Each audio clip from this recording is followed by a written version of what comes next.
లేదు. ఇప్పుడు కూడా ఏ అబద్ధం చెప్పట్లేదు. అబద్ధం చెప్పాల్సిన అవసరం కూడా నాకు లేదు.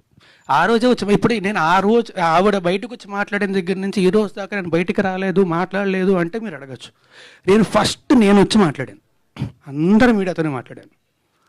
అందరితోనే మాట్లాడాను. అందరికీ చెప్పాను. ఆ రోజు చెప్పింది మొత్తం పచ్చి నిజం. నేను చెప్పిన ప్రతిదానికి కూడా ప్రూఫ్ ఉంది.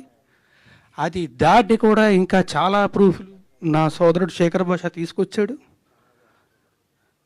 నా దగ్గర కూడా ఇంకా చాలా ఉన్నాయి. అందులో వేరే వాళ్ళ పేర్లు అవి డీటెయిల్స్ ఉన్నాయి కాబట్టి వాళ్ళ గురించి బయటపెట్టడం ఇష్టం లేక నేను అవి కూడా బయటపెట్టట్లేదు.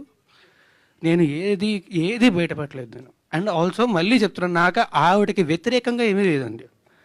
నేను తప్పు కాదు, మీరు మీ ఇంట్లో నుంచి వచ్చేసి నేను సినిమా గురించి మాత్రమే మాట్లాడతాను. దయచేసి అందరినీ రిక్వెస్ట్ చేస్తున్నాను. కాదు, ఇది ఒక అమ్మాయికి సంబంధించిన విషయం.